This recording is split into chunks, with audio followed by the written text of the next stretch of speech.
জানো তো, মাছ খেতে আমি খুব একটা পছন্দ করি না। তবে বাঙালি হয়ে মাছ খেতে পছন্দ করি না কেন জানি না।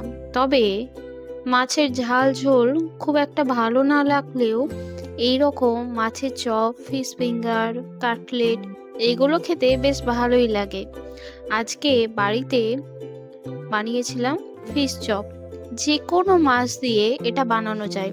আমার ফ্রিজে সন্ধ্যাবেলা দেখলাম কয়েক টুকরো মাছ আছে, সেটা দিয়েই বানিয়ে নিলাম। এই ঠান্ডা ঠান্ডা ওয়েদারে কফি আর ফিশ চপ তো অসাধারণ লাগে খেতে। আমার তো খুব ভালো লাগে। আর এটা এত সুন্দর খেতে হয়েছিল না, যে যে কোনো দোকানের ফিশ চপকে এক নিমেষেই হারিয়ে দেবে। আর বানানো খুব সোজা, তাই ঝটাপট লেগে পড়লাম। প্রথমেই আমি মাছগুলো জলেতে দিয়ে দিয়েছি। এখানে আমি জল গরম করে তাতে দিয়েছি নুন এবং লেবু। কয়েকটা লেবু স্লাইস দিয়ে মাছটাকে ভালো করে সেদ্ধ করে নিয়েছি। এখানে আমি রুই মাছ নিয়েছিলাম, আপনারা চাইলে যে কোনো মাছ নিতে পারেন। ভালো করে কাঁটাগুলো বেছে নিয়েছি।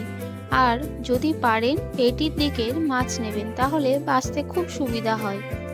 আর এমনি মাছও নিতে পারেন, সেক্ষেত্রে কাঁটাগুলো একটু সাবধানে বেছে নিতে হবে। তারপর কাঁটাগুলো বেছে আমি এখানে কড়াইয়ে দিয়ে দিয়েছি তেল। তেল দিয়ে আমি এখানে দিয়ে দেব পেঁয়াজ কুচি। পেঁয়াজ কুচিটাকে একটু ব্রাউন করে ভেজেই আমি এখানে দিয়ে দেব টমেটো কুচি, কাঁচা লঙ্কা কুচি।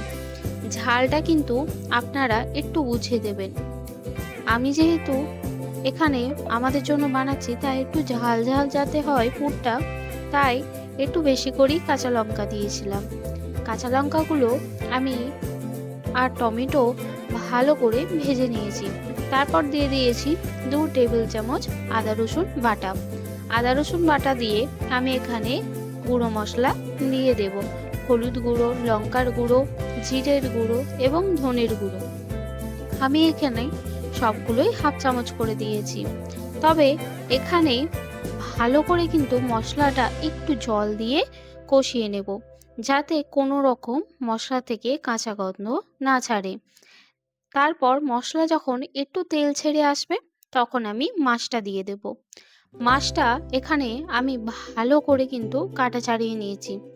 এটা যদি একটাও কাঁটা রয়ে যায়, মুখে পড়লে কিন্তু সর্বনাশ। তাই দেখে শুনে একটু সময় নিয়ে ধৈর্য ধরে কাঁটাটা ছাড়িয়ে নিয়েছি। আর ভালো করে মশলা এবং মাছ আমি কষিয়ে নেব। তারপর এখানে একটু গরম মশলা আর চাট মশলাও দিতে পারেন, খুব ভালো হয় খেতে।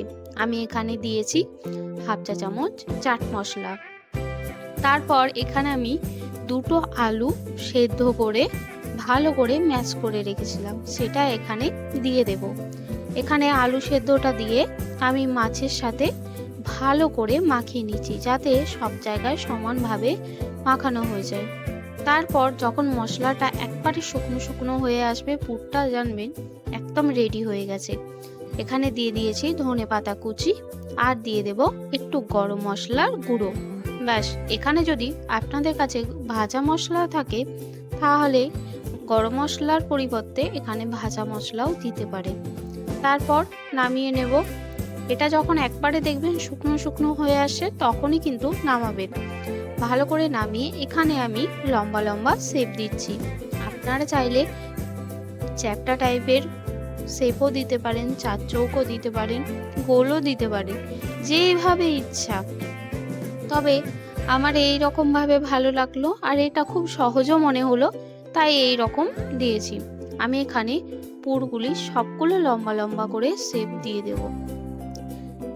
এখানে কিন্তু হাতে করে আমি একটুখানি ধৈর্য ধরে কিন্তু করে নিচ্ছি। এটা বানানো কিন্তু খুব সোজা। আর এই শীতেতে এই গরম গরম ফিশ চপ কিন্তু খেতে অসাধারণ লাগে। বাইরে থেকে কেন কিনে এনে খাবেন, বাড়িতেই যদি বানানো এত সোজা হয়। আমার এখানে সবগুলো কিন্তু বানানো হয়ে গেছে। আমি এখানে 2টো ডিম একটু গোলমরিচ আর নুন দিয়ে ফেটিয়ে নিয়েছি। আর এখানে নিয়েছি ব্রেড ক্রাম্বস। এটা কিন্তু দোকানেই কিনতে পাওয়া যায়, যে কোনো মুদির দোকানে কিন্তু পেয়ে যাবেন। আমি প্রথমে মাছের চপটা ডিমের গোলায় দিয়ে তারপর ব্রেড ক্রাম্বসে ভালো করে কোট করে নিচ্ছি। তারপর আরেকবার ডিমের গোলায় দিয়ে তারপর ব্রেড ক্রাম্বসে কোট করে নিচ্ছি। হাতে করে একটু চেপে চেপে আমি কোট করে নিচ্ছি। দেখুন একদম রেডি। এটা কিন্তু 2 কোটই করবেন, তাহলে খুব সুন্দর হয়। বাইরেটা হয় মচমচে আর ভেতরটা মাছের পুর, দারুণ লাগে খেতে। আমি এইভাবে সবগুলোকে বানিয়ে নেব। প্রথমে ডিমের গোলায়, তারপর ব্রেড ক্রাম্বস, আবার ডিমের গোলায়, আবার ব্রেড ক্রাম্বস। ভালো করে হাতে করে চেপে চেপে ব্রেড ক্রাম্বসগুলো দিয়ে আমি ভালো করে সব কটা ফিশ চপ বানিয়ে নিয়েছি। আমার কিন্তু এগুলো বানানো হয়ে গেছে, দেখুন। তারপরে আমি এখানে 5 মিনিটের মতো রেখে দিয়েছিলাম, যাতে সব ব্রেড ক্রাম্বসগুলো মাছের চপে ভালো করে সেট হয়ে যায়। তারপর তেল গরম করে ব্যাস ছেড়ে দিন। গরম তেলে উল্টে পাল্টে ভেজে নিন। ব্যাস একদম রেডি ফিশ চপ। তবে এটা মিডিয়াম ফ্লেমে ভাজবেন, হাই ফ্লেমে কিন্তু একদম ভাজবেন না। এটা মিডিয়াম ফ্লেমে আমি উল্টে পাল্টে ভালো করে লাল করে ভেজে তুলে নেব। আর এখানে কিন্তু তেলটা গরম হলে তবেই দেবেন। আর এটা যতটা পারবেন একটুখানি বেশি করে তেল দিয়ে ভাজার চেষ্টা করবেন, নইলে কিন্তু এটা ছাড়া ছাড়া একটা ভাব হয়ে যায়। আমার এখানে ফিশ চপ একদম রেডি হয়ে গেছে, লাল লাল করে ভেজে তুলে নিয়েছি। ব্যাস এখানে আমি স্যালাড আগে থেকেই কেটে রেখেছিলাম, পেঁয়াজ, শসা, গাজর, বিট, ধনেপাতা আর তার সাথে সর্ষের চাটনি। ব্যাস